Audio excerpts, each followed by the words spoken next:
The world has been exercising a kind of mesmerizing effect on the minds of people. And everyone seems to be attracted towards yoga, whatever the reason for it is. There is an unknown, enigmatic power exerted by the very word yoga, due to which everyone wants to know what it is. That it is definitely going to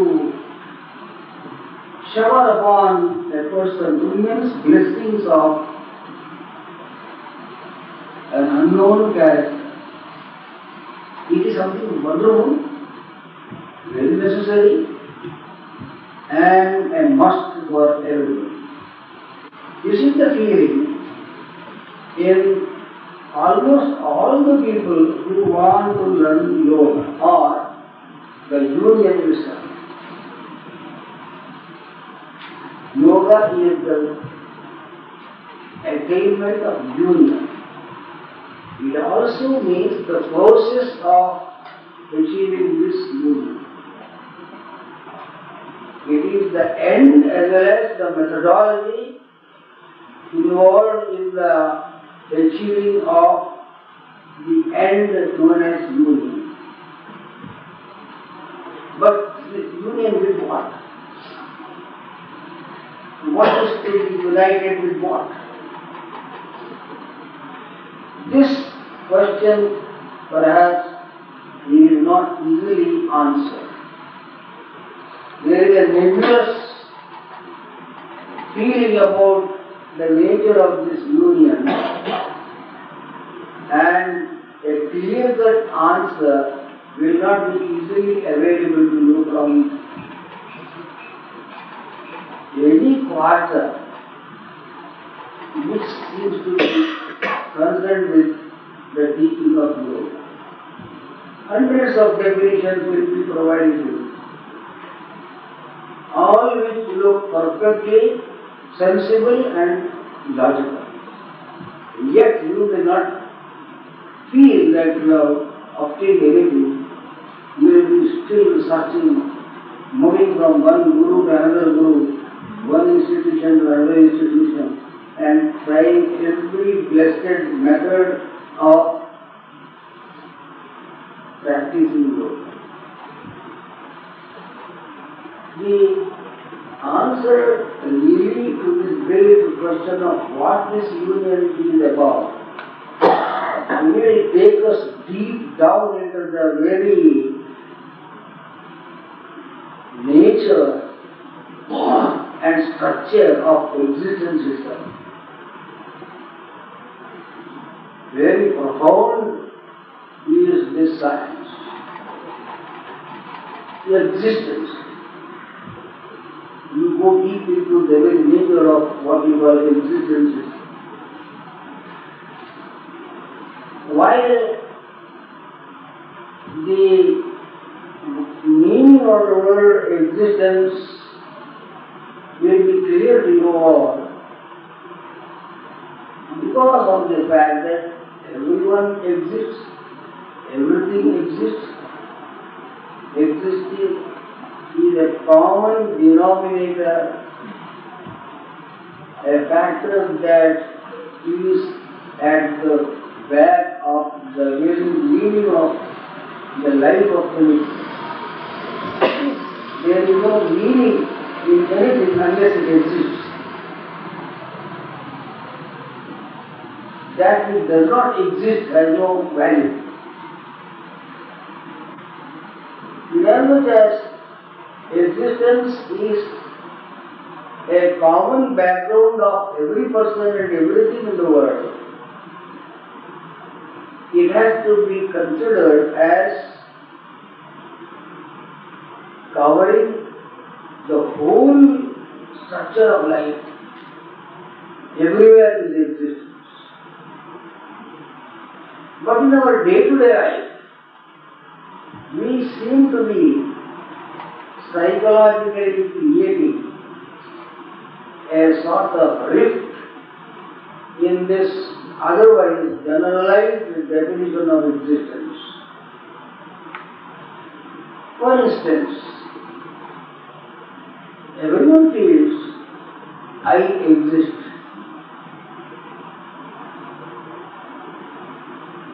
You also exist. Here, when you conceive your existence as a myself, you will automatically distinguish this existence of myself from the existence of what we call yourself. My existence is not actually identical with your existence. If it is identical, there will be no you. For every myself, there is a counter correlative known as the yourself. Now, who is this myself? Every person in the world is a myself. Because every person refers to oneself as me. Now, who is yourself or yourself? Anything that is not myself is yourself or yourself. Please remember this peculiar subtle enigma before you. Anything that is not myself is yourself or yourself. Now this yourself is also a myself from its own point of view. While I may regard you as yourself from the point of view of my feeling of myself as a subjective existence, you are also in a position to consider yourself as a myself and consider me as a yourself. Now, is there a distinction between myself and yourself?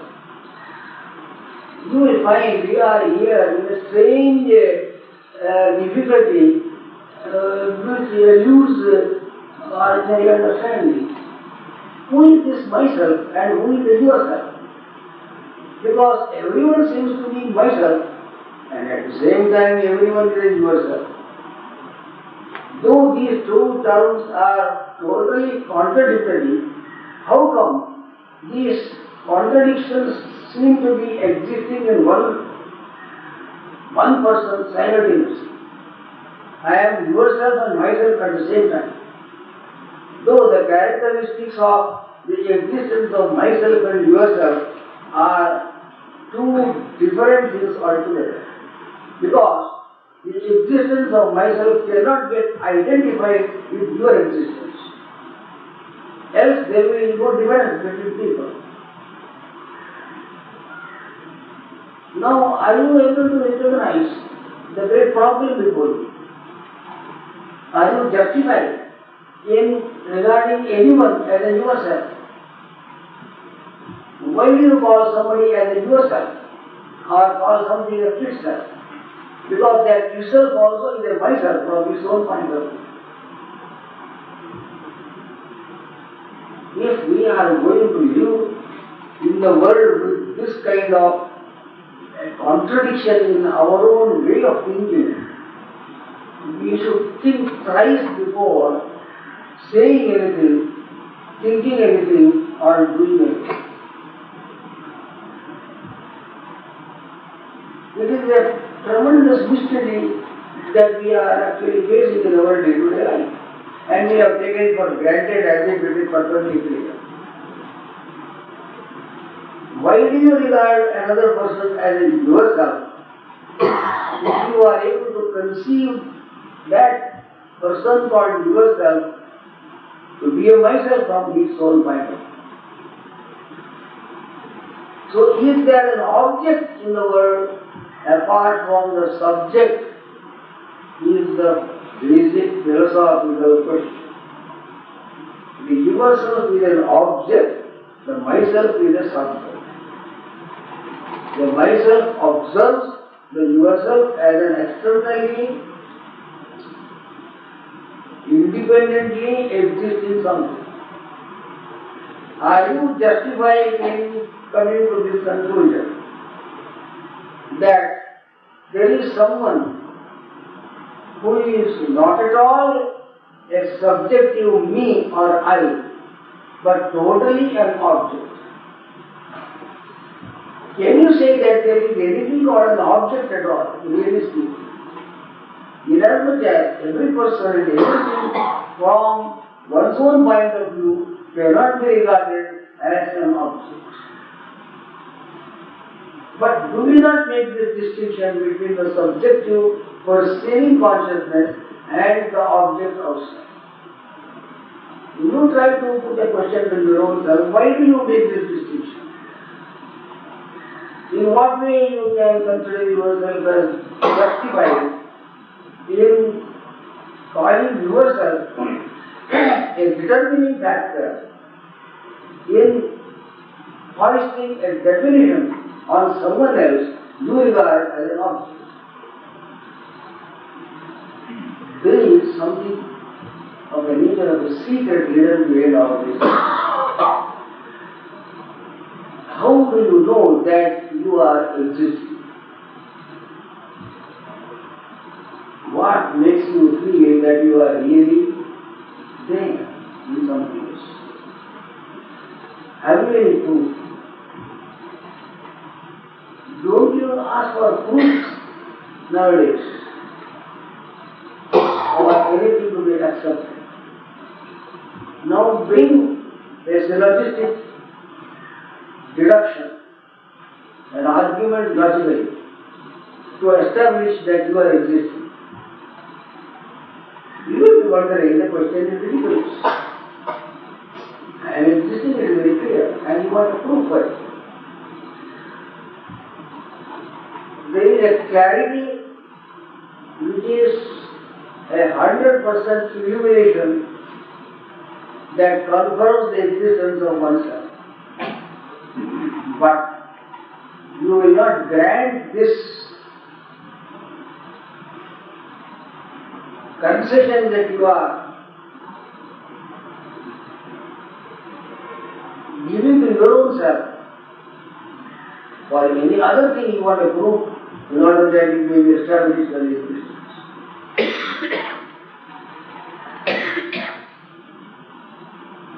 You cannot know the nature of your atom, so to say. You want laboratories, equipments,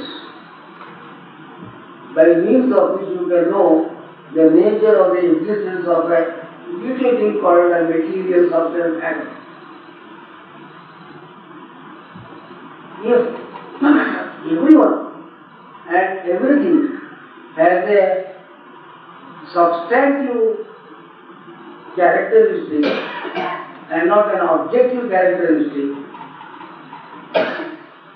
there would be some fallacy in your asking for instruments which should enable you to know the actual nature, existence or structure of something which you call an object. Why don't you apply the same logic to your own self? Why don't you subject yourself to a laboratory test of observation and experimentation to know that you are really existing? You say meaningless. You want me to subject myself to an experimental technology in a laboratory so that I know that I am existing. But then why should you apply this logic to another which you regard as something different from you, though wrongly? There is a psychological rift between the operation taking place within ourselves and the same operation that is taking place in regard to something that you regard as not yourself. The mind of a person divides itself into two segments of activity, knowing in a subjective way on the one side and characterizing in an objective way another thing on the other side. We do not deal with another in the same way as we deal with our own selves. Is it possible for you to deal with another thing or any other person in the same way as you are likely to deal with your own self? Inasmuch as you will not be able to do this and you would not like to do it also for your own personal reasons, you are unjustly parading your competency in knowing all things perfectly, while in fact your knowledge of things is imperfect. An unjustifiable dissection of the types of existence attributed to yourself and the others has been created by you. Yoga, as I mentioned, is an act of union. Now I am coming to the point as to what it is that is going to be united. Two realities cannot be united, because a reality is something which is valid by its own existence as a total independence. An independent thing cannot come in contact with another independent thing, because there is a total subjectivity characterizing the independence of a particular person or a thing, which differs from the same nature that we can attribute to another person or thing. Two reals cannot join and become one, because both are reals. Because these two reals can join together and become one, there must be some mistake in the assumption that there are two reals at all. In this sense, we may say that in the practice of yoga, in the attempt to achieve a union known as yoga, we are dealing with the vast existence itself, which stands before you as an object from which you distinguish yourself as an observer. The world stands before you as something that is observed, and you are standing apart from it as an observing subject. But don't you know that you are also a similar type of object that can be observed by other substantives who have also the prerogative of judging you. Have you heard that very famous saying, "Judge not, lest ye be judged"? In the way you are judging another, you will be judged correspondingly. You will receive what you are meeting out to another. The reason being, there is an undercurrent of uniformity between the subjective side and the objective side, which is missed in ordinary sensory perception. The consciousness that is what makes you feel a myself or me in regard to your own self cannot be observed as operating with another person. You can experience the consciousness in but you cannot experience the consciousness in another person. You only conceive the fact of there being consciousness in another person also by the behavior of that person, which indicates the presence of consciousness in that person also. So, the conceiving of the fact of there being a consciousness in another person is a conclusion drawn by inference. But in the case of yourself, it is a direct experience. You cannot know that there is consciousness in another person, because consciousness is pure subjectivity. The nature of consciousness is nothing but the capacity to know. That which knows cannot become what is known. That is to say, consciousness cannot become an object of itself. This is the reason why you are only inferring consciousness in other people by deductive process of reasoning, but in your case, it is a direct experience. If it is possible for you to adopt some method by which you can enter into the consciousness of another person, that person will cease to be an object immediately to yourself. There will be a commingling of consciousness which is supposed to be the true subject in you with the consciousness which also is a true subject in another person. But practically this is not possible as an achievement. By any amount of effort on your part, you cannot enter into the consciousness of another person. The other person always stands as an object to be dealt with, while you do not want to deal with yourself. Here is a basic fundamental error in the process of perception and experience in which we are daily involved, and no one wants to go deep into this difficulty under the impression that everything is clear, all things are going on well. Action and reaction, with which process you are well accustomed, arises on account of this bifurcation of your existence as differentiated from another's existence. There is something which the existence of another results in your characterization of this existence.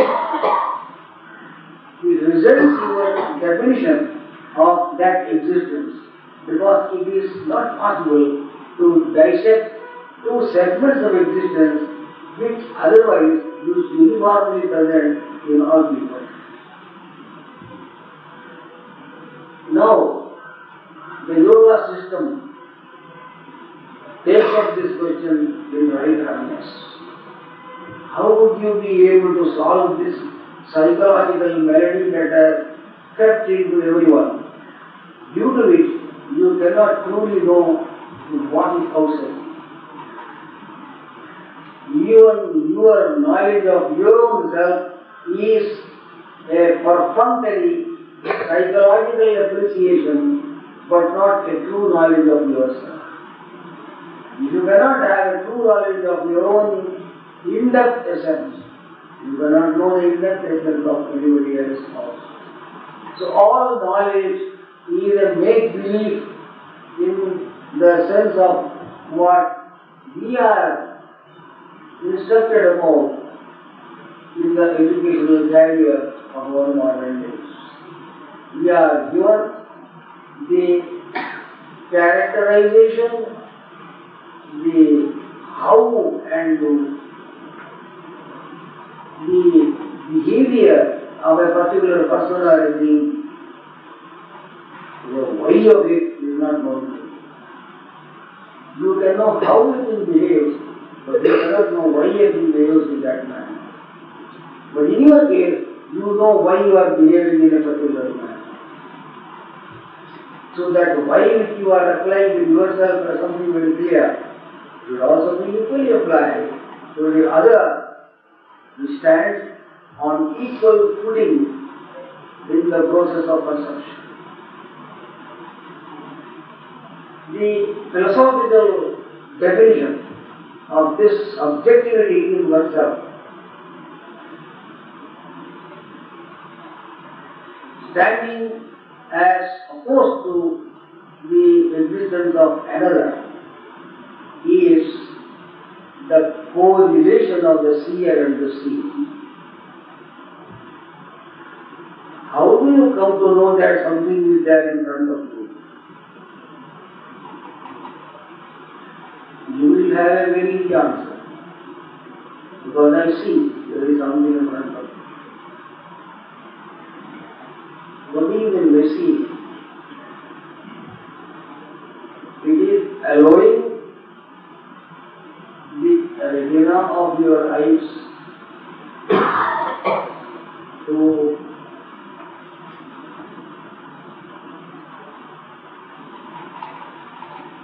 bring the light rays in contact with your own optical apparatus, which casts on your eye a reflection of what is in front of you. Teachers tell you that in the beginning it is a topsy-turvy reflection that is cast on the retina. Later, when an action inside, it gets rectified into a vertically existing object. That's the primary question, how you have come to the conclusion that you know this object is not answer. Knowledge cannot be identified with rays of light, because no one believes that light ray is conscious. It is a physical phenomenon. An object which is far away from you like a mountain becomes an object of your mind. You are, of course, very aware that the mountain cannot enter into your eyes. It is distant from your visual organ. Yet you come to know that the object called a mountain exists. The knowing process is actually the function of what we call consciousness. Your consciousness establishes the existence of something which is called a mountain in front. It brings about the conscious relationship between the mountain and itself in the perception of the object called the mountain.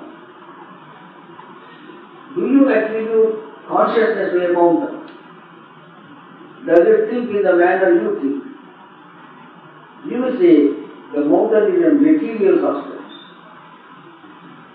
If you cannot attribute matter with an element of consciousness, matter stands always as an object of consciousness. If that is the case, and if there is always a difference between consciousness and matter, as is well known to everybody, then there is a difference between the consciousness that knows the object known as the mountain and the mountain itself.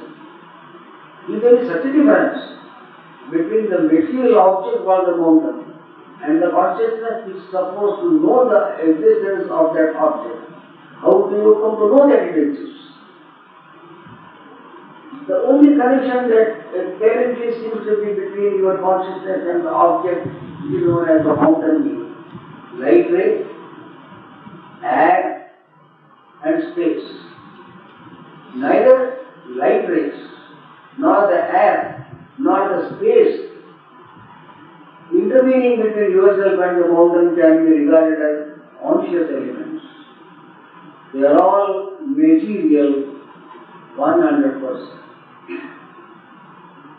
If that which intervenes between your consciousness and the object outside is material in its nature. This consciousness which knows the object cannot be connected with that object, because the connection is made of material substance. What is the relation between this material connection existing between your consciousness and the object and the knowing self itself? There is no possibly intelligible answer to this question. A material connection cannot bring about a conscious apprehension of the object existing. We have to conclude there is some other mysterious element operating between your so-called subjective consciousness and the object outside. Because this object, like a mountain, is material, as you well know. And matter and consciousness cannot come together as they are of dissimilar characters. Similar things unite, dissimilar things divide. Now, the mountain being dissimilar to the nature of consciousness, it cannot be known under any circumstance that it exists unless you appreciate that there is something of a nature of consciousness itself interlinking your subjective consciousness with the object outside. What is the conclusion? The conclusion is that your consciousness that knows the object is not connected to the object by any material content, but it has to be by an in-depth analysis of the situation, a conscious link only. Which means to say, your mind has to exceed the limit of this bodily frame.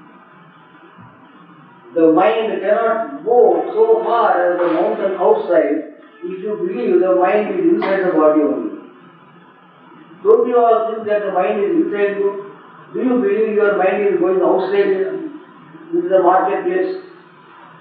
If the mind is locked up within the framework of your physical being, there is no way of knowing that there is an object outside. Unless by a logical deduction of the fact, you have to infer that this mind which apparently seems to be locked up within the body is really not so locked up. It has a wider connotation which permits its existence outside the body also. There is a larger mind than the individual mind, which is the reason why you are so-called with objectivity is able to apprehend the object outside. Your mind is touching the object. Because of the fact, it is not really confined to the location of your physical body. I give you an example to illustrate this point. Suppose there is a broadcasting station, it is in Delhi or anywhere. Somebody speaks or sings in the broadcasting station. That sound wave is carried through ether or space, as you may call it, to the receiving set somewhere, so far one from the other. And the receiving set hears the voice of the person who speaks or sings in the broadcasting station. Do you mean to say that the sound is traveling through space? The sound does not travel through space. We will all be hearing the sound here of anybody talking in the broadcasting station. The audio structure of the speech or song of the person gets converted into a vibration, an energy which is ubiquitous, existing everywhere. And the medium of that energy which is everywhere is contacted by the process of the conversion of the sound into that very energy which communicates that vibrating force to the receiving set, which retransfers the energy into the sound that you are listening. So between the sound in the broadcasting station and the sound that you are hearing from the receiving set, there is something which is not seen at all by any person, which cannot be contacted. But without which the connection between that sound and this sound is unintelligible. In a similar manner is this question of the perception of an object. There has to be a super mind, if you want to call it, a wider mind, a more comprehensive mind. Call it universal mind if you like to call it. That which operates in an impersonal manner between your individualized mind, which is apparently locked up in your body, and the so-called object which is apparently external to you. Now here again, the question arises, what is it that this extra physical mind doing when this individual mind vibrates in a manner contactively with this universal mind? What actually takes place? The mental faculty which is superior to the individual mental faculty, the wider mind, comes in contact with the object which is called the mountain. You can see even the stars, they are several light years away. How do you see them? When they are not entering into your eyes, the same process takes place. There is a larger, wider, universalized mind through which the individual mind comes in contact unknowingly, without knowing that there is this transparent intermediary operation taking place between the knowing mind and the object that is known. Another question is automatically following from this conclusion. The fact that the mountain is a material substance cannot be overlooked. Even the universal mind, which knows itself with the reflex consciousness, cannot identify itself with something which is totally material in its nature. Mind cannot contact matter unless the matter also has some characteristics similar to the mind. If you cannot conceive this fact, the reason why you are able to know an object outside cannot be explained. The conclusion, therefore, philosophically arrived at is that there is some overmind operating everywhere, even inside the structural pattern of an object which you call matter, such as a mountain. There is universal operating mind taking place. That is readily present even in a so-called material object called the mountain, and it reacts in a conscious manner in respect of the conscious mind which is seeing the object outside, and a commingling of two centers of mind take place. There has to be something of a similar character between the medium which broadcasts the sound in the station and the receiving set. If they are totally dissimilar, they cannot come in contact with each other. There will be no hearing of the sound at all. There is therefore, for all practical purposes, a hidden content as a mystery of existence which operates universally and ubiquitously everywhere, which, being unknown as an existing factor to the individual mind, creates the so-called bifurcation between the subject and the object. What does yoga do then? It is a very subtle and adroit method adopted in the disciplining of the individual mind, by which we can directly come in contact with that universal mind, intervening between itself and the so-called object outside. That is to say, you will directly come in contact with that object, the objectiveness, the yourselfness, you may say, of the object, seer, it becomes a myself in a different sense. And this myself, which is the observing factor, unites itself with the myself of that object. There is a larger me, a large I, which transcends the individual I, an experience which will include whatever you know about yourself and whatever you seem to be knowing about another. There is therefore an enhancement of perceptive capacity in this process, and when the attainment of this kind of union is becoming actually an experience, you will be actually finding yourself in a flood of experience which inundates your total personality, and you feel that which is outside you is not really outside you.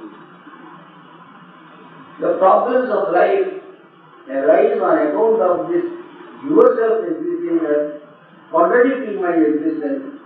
That contradiction has to be resolved by adopting such subtle means of self-discipline by which the otherness of an object gets melted down to the true myself aspect of what that object is about.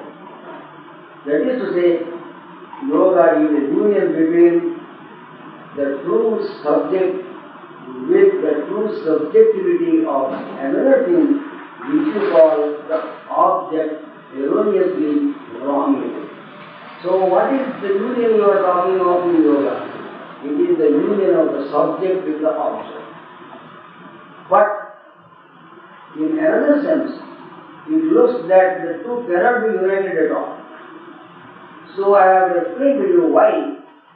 In one sense, the subject and object stand apart and they cannot be united, and in what sense they can be united. You will find in the yoga system of Patanjali practically mentioning to you that the problem of life arises in the contradiction between the subjectivity and the objectivity of a thing. And the separation of the objective character in an object from the subjectivity in it. In its technical language, the Prakriti aspect being separated from the Purusha aspect in the perceiving concept. In that sense, there is a separation. But in a deeper sense, there is a union, as I have indicated to you briefly in this introductory remark on this great subject, to which we have to revert later on in greater detail. Hari Om Tat Sat.